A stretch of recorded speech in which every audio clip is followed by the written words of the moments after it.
Hey guys, welcome back to World of Warships. Today we're taking a look at the Svea. This is a new tier 10 light cruiser that's going to be available for steel, 30,000 steel, so it's not cheap. But this ship has a ton going for it. This is a very, very powerful new ship. It has radar, it has smoke, it has an insane 30% engine boost. You retain a heel, you have Ragnar guns, you have Holland torps. It's got great concealment at 9.3 kilometers of detect, and these smokes are daring smokes, so it allows you to constantly be resetting your smoke and setting up in the perfect position for this thing. It is very, very powerful. It is not quite a Smolensk. I kind of misspoke in the Libertad video, thinking it was that. It's not that good as far as DPM goes. It only has 205,000 HE DPM, which isn't amazing. Smolensk is at 384,000, for example. But what this ship does have is Ragnar guns, which means you pen 30 millimeters of armor, which is really powerful. They're 152s. They have decent fire chance, and importantly, they have very good shell velocity, so you're able to hit your target rather easily. No improved accuracy though, so they're not exact copies of Ragnar guns. The shells perform the same, they behave the same way, they just don't quite have the accuracy. And you have 7 of those guns. There's a triple turret up front and then 2 standard Ragnar turrets in the back. They're 360-degree turrets, which is very, very useful. They rotate very quickly, and you even have a 25-degree firing angle, firing forward, and when you're kiting, it's 27 degrees. And I found this ship survived a lot of incoming fire. In our second game, I'm actually going to get over 2 million potential damage. It's surprisingly tanky. The armor here, there's some 30 mil plating that allows you to bounce some of the incoming battleship salvos. But thanks to this smoke, you're always able to prevent a lot of incoming damage if you do not want to be spotted. And it's not quite a stealth radar here, but it's close. 9-kilometer radar here with 9.3 detect, and this is a similar radar to what you'll see on the Gdansk. It has longer duration though. Gdansk has a 10-second radar, this has a 15-second radar. And with some buffs, we can get that close to 20 seconds. And that's quite a bit of damage into enemy destroyers. And since this is a Gdansk style of radar, it comes back in 60 seconds. So you're able to chain these radars and smokes very consistently. So you almost always have the option of smoke radaring people. And it comes back very quickly because daring smokes come back quickly as well as this radar. It's very, very strong. It's less of a setup in one position and farm for a very long time though.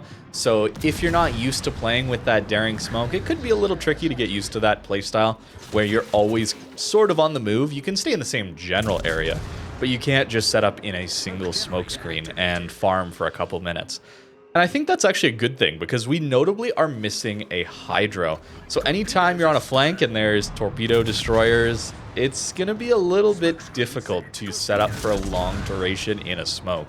So here we at least have the option to set up for a short, brief time and then get out of our smoke, and it's back up quickly. We're not forced to leave a smoke, for example, if we get torped like this. You know, I'm going to eat this torpedo. Not a lot of torp production here, so we take a lot of damage. But at least we do have that fast cooldown on those smokes. That's going to be a lot of your lifeline. This heal is a standard heal, which is fine, honestly. Just even having this heal is very nice. Tier 10 cruisers typically have heals, which is good. But it's surprisingly tanky thanks to some of that 30 millimeter plating and these insane firing angles. Torp firing angles are a little worse. They're like 35 or 38 degrees, something like that. But the gun firing angles are really, really impressive here. And that's what's going to allow you to avoid a lot of incoming fire. I would not call this a very maneuverable ship. Specifically, the rudder shift feels a little bit sluggish. And without this engine boost, you don't accelerate rather quickly at all. So even with propulsion mod, which I am taking here, without this engine boost, you're going to struggle a little bit. But look at how quickly we get back to another smoke. It's so fast that you pop out of it for a bit, and then you're right back into one. I actually really like the daring style of smokes. I really, really enjoy them. So for me, this is actually a bonus. I really, really like how this ship typically is going to be playing. But yeah, that rudder shift is a problem, and you're not the best armored. Your Citadel's well above water. We'll take a look at the armor at the end, of course, but it's a pretty weak Citadel, and you will take a lot of damage from, especially cruisers. Things like Des Moines are just going to absolutely annihilate you. Battleships can overpen it, though, especially if you're flat broadside at close range. And if you don't have overmatching 30mm guns, then this ship is actually going to be quite tanky to deal with. You're gonna need to overmatch 30 to really deal with this ship effectively. We're getting decent fire chance, but the fires per minute aren't all that impressive. It certainly is no Smolensk Colbert competitor, for example. Even things like a Worcester have way higher DPM than this ship. It's really the utility you're bringing alongside decent DPM. You're certainly much better than a Ragnar for DPM, and that ship can be a very good farmer as well. Ragnar's got 155,000 HE DPM, so you know you're gaining 50k on a Ragnar, which is pretty significant. It's not a bad farmer, but you don't expect Smolensk levels of firepower. But your utility does feel quite good. The dispersion can troll you at times, though. The AA is okay. I wouldn't describe it as amazing. I didn't have to worry about that, but the majority of AA damage that's actually going to shoot down planes is your flak, and your flak is rather poor here. You only have 4 flak bursts, so pretty lacking. Smolensk, for example, has 8. But you do have good range. 6.9 kilometers of range allows you to have that active for quite a while, but I wouldn't say this thing's going to deal with carriers that well. No defensive fire here either. Unfortunate, we do end up losing that game, but even in a bit of a blowout there, we're still able to pile on a bit of damage and at least hold back the enemy team a little bit, even on a pretty strong flank. Now, you might be thinking, what if you just full send a cap and use your radar? Well, you can do that. You got to be a little bit careful here with just showing this much broadside to the entire enemy team. Fortunately, the enemies weren't quite ready for us. We got some HE from a Zhao coming in, I guess. But we don't have Hydro. So I'm rather worried about gearing torpedoes coming in for us. And it's a little spooky to be playing this bow in, especially with the smoke dissipating here rather quickly. So I'm going to be forced to turn away. It's a bit of a risk, but it's a lot of utility you can bring for your teammates, this pushing aggressive radar. And it comes back off cooldown so quickly. We had just used it, and it's 30 seconds away. We're going to jump forward a little bit, but Schlieffen plus Napoli hiding behind this island. And since we don't have too many people in the middle of the map, they're actually going to be very difficult to dig out of here. So this is why I've come back to this side instead of pushing towards that gearing, for example. That might have been a good play, but I do want to help dislodge these guys. And I should talk more about the torpedoes. I did mention you have more torp DPM than a Holland, which is kind of insane. It's got 73k torpedo DPM versus Holland's 64k. It's a little harder to use because you only get 4 torps per side. It's the reload that's really helping you out. They are just Holland torps, 10,700 alpha damage per torp, and going 86 knots. They are... Actually, no, they're not quite the same. No, 1.8 kilometer detect. Yeah, they are the same. Okay. It's Gdansk that has 1.6 kilometer detect on them. Interesting. Gdansk has different torps. I always thought it was the same. Maybe I hadn't looked at that quite hard enough. But 70-second reload on these torps base. So I wouldn't recommend going for a torp build, but these certainly are a threat that you have to worry about. Farming down in Napoli is always going to be quite difficult, but thanks to these insane, just absolutely insane firing angles, we're able to easily shoot all of our guns at this Napoli, and he won't really be able to Citadel us, since he will not be overmatching 30mm of armor. I mean, these firing angles are a big deal, guys. They really are. It can make and break a lot of ships in this game. If this had 35-degree firing angles, I would think this is a much worse ship, to be honest with you, because it really doesn't have close to the DPM of a Smolensk, Colbert, or Worcester, things like that. And it doesn't need to be, right? But it needs some other things to allow it to use its DPM. And certainly the firing angles are a big, big deal here. And the 360 turrets, you know, this Napoli goes dark, there's a GK on the other side of the map, instantly able to swap over to him. It's really, really nice to have this level of just comfortable gun characteristics on your ship. And I've already mentioned this ship feeling like it's reasonably tanky, but only 38,000 HP is not a lot. So you're going to have to manage that HP quite a bit and deal with that with mainly these smokes. Smart positioning, of course, behind islands, but even if you get a map like Ocean, you have a lot of smokes to allow you to set up or to get out of a bad situation. So that HP pool is good enough, I would say. I wouldn't say that's a major downside, although that is including survivability experts. So much lower HP pool, 33,600 without that. That's pretty painful. I would recommend taking that. Now we're going through, at least at the moment, the coal destroyers. I'm trying to rank them in the order I would like to get them, of course, trying to go over all of these resource-based premium ships. We went over the steel cruisers quite a while ago now, but I had them ranked as Austin, then Stalingrad, then Plymouth, then Vallejo. And really it was Austin and Stalingrad were kind of in a league of their own, and then Plymouth, Vallejo, I still haven't got on my main account. Just not interested in them. But even though I haven't played this ship a lot, I would easily put it up with the Stalingrad and Austin. It's in the top 3 for sure. The ship is definitely worth getting. It's very different than almost any other cruiser, given how insane these consumables are. The firing angles, the gunpowder, the torps, good concealment. It's really a pretty strong cruiser. I think the Austin is also quite unique as far as how they play and different than anything else in the game. They're pretty similar in that regard. I think the Svea brings more utility to win games. I think it's just going to be a better ship overall for that. Austin may be a bit more fun with its insane reload booster in the sap. Stalingrad is a very different playstyle, of course. It's not a light cruiser, heavy cruiser, battle cruiser, really bringing those insane, almost battleship level guns. So the 3 of them, though, are all very solid steel choices, and I would certainly say if you're interested in light cruisers at all, this is going to be a great one to pick up. You're going to enjoy it. It's going to feel very fun, very powerful. You know, I can't even imagine, like in a div, like it's going to be so strong. Like imagine even just div with even like a gearing and some other cruiser. You bring the smokes that can get you by in between those gearing smokes. So you show up to a cap, you smoke with the gearing, you put your 2 cruisers in that smoke. You have the 9-kilometer radar here that lasts 20 seconds.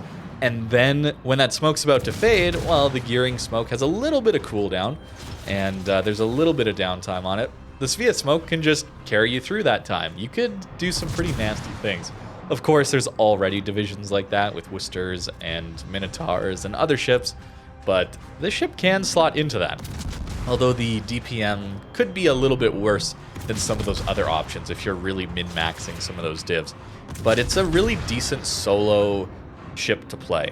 I do think that as a solo player, if your team isn't doing so good, this ship isn't going to feel like, well, there's nothing for me to do, I'm just lost, and it's just a game over, right? It's a ship that can mount comebacks. It's a ship that can add a lot of spotting and damage and utility, cap contesting on its own, which is very powerful. It's very, very strong. So that utility, I think, does warrant this pretty big reduction in DPM that we see compared to things like Smolensk, Worcester, Colbert, certainly.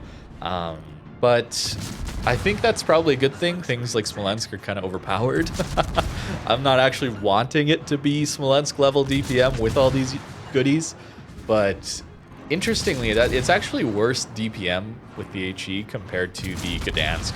Gdansk has 227,000 HE DPM, and Svea has 205 again. So a little bit worse there, but you do have more pen, right? That 30 mil pen should not be underestimated here, especially as we're getting towards the end of this match. Well, there's going to be a few cruisers around, things like a Worcester, and I think that this ship will often lose to a Worcester in just outright DPM trades, but if you're able to kite away from a Worcester, for example, especially with this engine boost up, you're very hard to hit. The ship is quite difficult to hit when this engine boost is available to you. We do have a flanking cruiser with I think Pozarski has some improved pen angle AP, so we do have to respect that, but already up to 160,000 damage in this game, and it's a close match as well. They're pretty well ahead on points and caps, obviously, but this is at least a much closer game than that first one, which always feels good. Pozarski's going to smoke, so it's time for us to turn and get back towards these caps. I've kind of drifted a little too far away. Looking back on my positioning in that, I think it was really important to finish off that Napoli and go get him killed, but I drifted too far into our spawn, thinking I needed to farm perhaps Wisconsin a little more. And positionally, you do want to stay much closer to the caps than I did here for that battle impact. The AP, still just Ragnar AP, so we're not going to get through Pozarski Citadel armor. But at closer ranges, you certainly could load that AP for light cruisers and do some pretty nasty damage into people. If this Neptune ever gets really close to us, that could be a good option as well. And this is a little risky here, certainly, with Pozarski on our flank. And so I'm going to need to turn away here, certainly. And with the engine boost, we're pretty maneuverable, but it's a little sluggish on the rudder shift again. I do have to point that out. It's not this amazingly maneuverable ship that's going to dodge that way. It's really the armor that helped me tank so much in this game. We got already over 1 million potential damage. Worcester here taking some HE damage from us. That 30 millimeters of pen on the HE is very important. It allows us to deal with these cruisers and full pen them rather than shattering and just relying on the fires, for example. You could maybe slot IFHE, although again, I don't really see it as that necessary. You lose so much fire chance, and oftentimes when you're taking that to farm battleships, battleships have gigantic superstructures that you should be able to hit anyway, especially with the shell velocity on display here. It shouldn't be too bad to hit that. Unfortunately, not quite able to finish off that Worcester, but with this engine boost up, we're pretty hard to hit. Look at us dodge, right? We're pretty difficult to hit with that engine boost up. So if you're trying to time things, using your engine boost between these smokes can be a great way to help you stay alive if you're struggling with that aspect of things. The Gato here dives very, very quickly, so not a lot of time to line up those drops. In fact, looking back, I think he probably just turns in and we miss all of those. But, I mean, it's such a end game situation, right? There is technically a solo warrior on the table here. I think if I was able to finish off this Worcester a little sooner and we killed the Gato there with those drops, then maybe it was on the table. Because, again, the rest of them only have the AP to deal with us. And we have insane firing angles. But we take a fire, so I do damage control that. And you notice we're starting to get hit a little bit more. That's without that engine boost up. And unfortunately, I'm going to take, I think, a double fire here from the Worcester here, which is pretty disappointing. I won't lie. But that is probably going to spell the end of us. But 2.3 million potential damage, all right. That's not bad. That's not bad for a fairly squishy light cruiser. It still has okay armor, but it's still pretty squishy. But 205,000 damage, 21 fires as well. It's strong, man. Even though the DPM says that it's pretty weak in comparison to things like Smolensk, it still can farm relatively well. And unfortunately, another defeat. But I think these are showing off the ability of the Svea here to farm a lot of damage. I think the utility is pretty obvious as well, so I do want to show that the ship is capable of quite a bit of damage. Last game I have for you here is, well, just full sending the middle of the map. I just love to do this to see if these ships can handle it, and this game was a great opportunity. No carrier and no destroyer spawn in the middle. So that allowed me to actually get up to this island without being detected early. So using this island here to block most of the battleships from firing at us. And I think this Talon wasn't quite expecting us. And again, that 30 mil pen allowing us to do some very good damage into the enemy cruisers here. It's pretty powerful in that regard. We get the cap, but this enemy team has, well, already taken out one of our destroyers and cruisers in the north. And I should be recognizing this as I need to run. Like, I need to get out of here. But I'm being a little bit greedy, just trying to see how long I can hold down the fort here at the B cap. Just going to dump some random torps as well. It's not bad for the torpedoes, but I didn't land too many of them. I was often just random torping and mainly focused on the main guns as my primary damage. I could have done a better job of torping though, considering that is a pretty decent strength of this ship. I actually, did I mention it when I was talking about torps? But 13.5 kilometers of range. So it's not the full Holland torpedoes. I should have mentioned that if I didn't. Yeah, so you don't get the full Holland experience with those torpedoes, but 13.5 is still very powerful, especially when you have this 9.3 kilometer detection. So we have a Yamato here to deal with, as well as the enemy San Martin pushing us. So possibly Talon radar here. And notice the Des Moines that just got spotted that's on our broadside potentially if we push away from here. I should have stayed on this island, but I am actually going to push away from this island. I should have left way sooner, making that decision back when I mentioned it in this video, but again, getting a little bit greedy. Yamato salvo, I'm not very well angled here. This could be pretty bad. No, just overpans. Lucky, I think, but still, it's light cruisers, man. No armor is often the best armor. So either you're going to use the 30 mil plating to auto bounce when you're angled, or if they do overmatch and hit you, your ship is so small, they're just gonna overpan. So if I had stayed on this island, maybe we out-trade this Martin. I don't know. It seems pretty unlikely that we would actually do that since he has improved pen angles. And at closer ranges, we actually have a surprisingly large superstructure. Bit of a shot trap there as the ship steps down towards the stern. And then, of course, Des Moines AP. Yeah, this was only ever going to end with me dying here. So this is actually going to be 3 losses in a row, unfortunately. But that was my early experience with this ship. But I still think it's a very powerful ship, even with all these losses. And even though I talked about this armor and these firing angles allowing me to bounce or dodge or avoid a lot of the incoming fire, the thing I should have talked about more in this video probably was the size of the ship. It's really not that big. It's pretty small and hard to hit because of that. So even with that bit of a sluggish rudder shift, it's pretty difficult to hit, man. But yeah, 8.6 second rudder shift time, not the best, certainly. 9.3 detect, really nice. 15.2 on the range for these main guns. 38,000 HP. And here's your armor to look at. 25. We do have 30 millimeters of deck armor. But here's that shot trap idea. So if you're kiting, you can eat some full pens through here. 25 on the stern as well. But these are really small things to hit, especially with the battleship. So if you don't overmatch 30, keep in mind, we're angling to, what, 27 degrees to fire all of our guns? If you don't overmatch 30, it's a problem. it's a big problem. If they show broadside though, yeah, this is only 70. In fact, maybe that results in more overpens actually.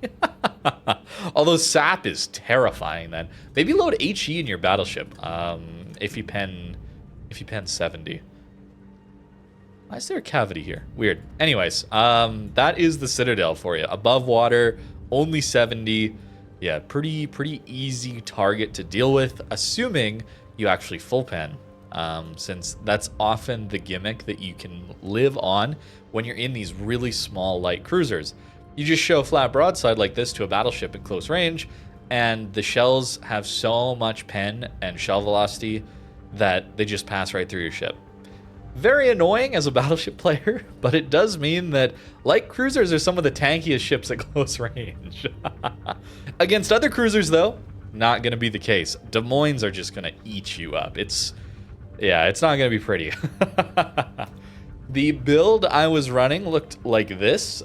We're taking a bit of torpedo reload. This is kind of towards the end, but I really wanted to pump the fire chance a little bit more. As it is, it's only 13%.